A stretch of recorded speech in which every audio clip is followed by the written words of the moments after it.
नमस्कार. मूकं करोति वाचालं पङ्गुं लङ्घयते गिरिं यत्कृपातमहं वन्दे आनन्दमाधवम्. हे जे काही वचन म्हटलं हे माझ्यासाठी अत्यंत खरं आहे. या सगळ्या सूर्यांच्या मध्ये मी एक कारवा आहे, पण महाराजांनी बोट धरून मला उचललं आणि त्या सूर्यापर्यंत नेलं. हा सगळा अनुभव मी स्वतः घेतला. एकेकाळी अत्यंत व्यसनाधीन असलेला माणूस आज या पातळीपर्यंत येऊ शकतो याचं मी साक्षात उदाहरण आहे. त्यामुळे मुखम करोति वाचालम हे जे काही वचन आहे हे किती शास्त्रशुद्ध आहे त्याचा मी जिवंत पुरावा आहे. महाराजांनी बोट धरलं आणि पहिला जो काही उपदेश आळंदीला केला की मी तुझ्यात कसा आहे तसा इतरांच्यात आहे आणि इतरांच्यात मला पाहायला शिक. हा जो भाग आहे त्यांनी मला पूर्णपणे जमिनीवर आणला. कुठलाही अहंकार केला नाही. कोणी गरीब श्रीमंत स्त्री पुरुष नपुसक कुठला कसलाही भेदभाव त्यांनी ठेवायचा नाही. हे त्याच्यात होतं की त्या प्रत्येकात तू मला पाहायला शिक. तो गरीब असो श्रीमंत असो स्त्री असो पुरुष असो कुठलाही भेदभाव ठेवायचा नाही. हे तुम्ही वचनात आणून पहा. आचरणात म्हणजे किती कठीण आहे तुमच्या लक्षात. परंतु अनेक वर्षाच्या सवयीनंतर कुठे मी थोडा थोडा त्या भूमिकेशी जवळ जायला आणि जवळ गेल्यानंतर असं लक्षात आलं की काहीच नाही. ज्याला आपण अध्यात्म समजतो मग तो जप असो परमेश्वराची पूजा असो कर्मकांड असो हे सगळं किती थोतांड आहे. हे कदाचित माझं तुम्हाला थाटण्याचं वाटेल, परंतु खरं अध्यात्म या सगळ्याच्या अतिशय वर आणि वेगळं आहे. स्वतःचा शोध लावणे हे अध्यात्म आहे आणि स्वतःचा शोध लावून त्यात विरून जाणे अंती गुरुरूप ही जी काही प्रार्थना आपल्यामध्ये आरतीमध्ये आहे शेवटी अंती गुरुरूप होईचा अर्थ मी त्या अवस्थेत गेलो आहे. गुरु म्हणजे काय? जडशरीर नाही आहे. त्या जडशरीराच्या अत्यंत वरच्या पातळीवर ज्याला शरीर नाही ज्याला विचार नाही ज्याला काहीच नाही अशी अवस्था पूर्णपणे निर्गुण निराकार आणि त्याच्याही पुढे काहीही नसलेली अवस्था. आपण जसा पांढऱ्या रंगाला सर्व रंगांचं मिश्रण समजतो. तानापी निपाच्या सगळे मिळाल्यानंतर पांढरा रंग होतो, परंतु आपल्याला काळा रंग हे आपलं उद्दिष्ट आहे. पांढरा रंग हे उद्दिष्ट नाही आहे. हा काळा रंग त्या काळ्यामध्ये स्वतः मला एकदा हे आठवते की एकदा मी भजन करत असता अष्टसात्विक भाव जागृत झाले. मी बेभान होऊन गेलो आणि रडायला लागलो.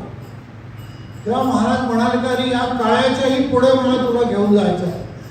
विठ्ठलाला काळ्या म्हणण्याचा अधिकार ज्यांना आहे त्यांचं हे वचन आहे की त्याच्याही पुढे मला तुला घेऊन जायचं आहे. याचा अर्थ आपण समजावा. आणि सामान्य अत्यंत सामान्य स्थितीतला अत्यंत सामान्य माणूस परंतु त्यांनी बोट धरलं तर काय होऊ शकतं हे मी अनुभवलं आहे आणि काय होऊ शकत नाही हेही मी अनुभवलं आहे. आणि शेवटी अंतिम स्वरूपाला मी जाईन याच्यात मला शंका नाही आहे. त्यांच्याशी मी एकरूप होणार यातही मला शंका नाही. तर सामान्यपणे सामान्य माणसाने लक्षात ठेवू की अध्यात्म म्हणजे कर्मकांड नाही. अध्यात्म म्हणजे केवळ जपजाप नाही. अध्यात्म म्हणजे केवळ सकाळी स्टेटसमध्ये मी अमुक एक देवाचा फोटो लावला त्या आम्ही स्वामी समर्थांच्याकडे 2 वेळा पहा त्यांच्या 5 वेळा नाव लिही म्हणजे अमुक होईल हे अध्यात्म नाही आहे. अध्यात्म म्हणजे स्वतःच्या आत डोकावणे. हे आत डोकावण्याला जर आपण शिकायला लागलो कित्येक वर्ष लागलं अजून म्हणजे 50 वर्ष होऊन गेली याच्यामध्ये. सुरुवातीला हटेवकाचा अभ्यास झाला माझा. हटेवक 7 वर्ष मी केला. केवळ कुंभक अवस्था मी अनुभवलेली आहे. श्वासाची गरज नाही ही अवस्था मी अनुभवलेली आहे. नाडी बंद ही अवस्था मी अनुभवलेली आहे. श्वास बंद ही अवस्था मी अनुभवलेली आहे. या अनुभवातून मी गेला आणि या अनुभवातून आपल्यासमोर काही आता सामान्य माणसाला हे करता येतं एवढा विश्वास मला तुम्हाला द्यायचा. काही असामान्य नाही अध्यात्म. त्याच्यासाठी काही भगवे कपडे घालण्याची गरज नाही आहे. त्याच्यासाठी कुठे रानावनात जायची गरज नाही. आपल्या घरा इतकं पवित्र तीर्थक्षेत्र दुसरं नाही हे मी माझ्या अनुभवात. अनेक वेळा मला असं वाटतं की एखाद्या मंदिरात गेलाय आणि तिथे शांतपणे आपण ज्या ठिकाणी पवित्र ठिकाण आहे इथे आपण बसू, पण कोणीतरी उठून भकोटीला हात धरतो आणि ओढ येतो ही तुझी जागा नाही आहे हे सांगतो. आपल्या घरात तसं कोणी करत नाही. आपल्या घरा इतकं पवित्र क्षेत्र दुसरं नाही आहे एवढं लक्षात ठेवा. अत्यंत सामान्य राहा, अत्यंत सामान्य व्यवहार करा, अत्यंत दयार्द्र असा व्यवहार करा. या सगळ्यातून तुम्ही अत्यंत शिकाल. स्वतः कोण आहे शिकाल. दुसऱ्या स्वतःला पाहायला शिका, म्हणजे त्याच्या भावना समजू शकता.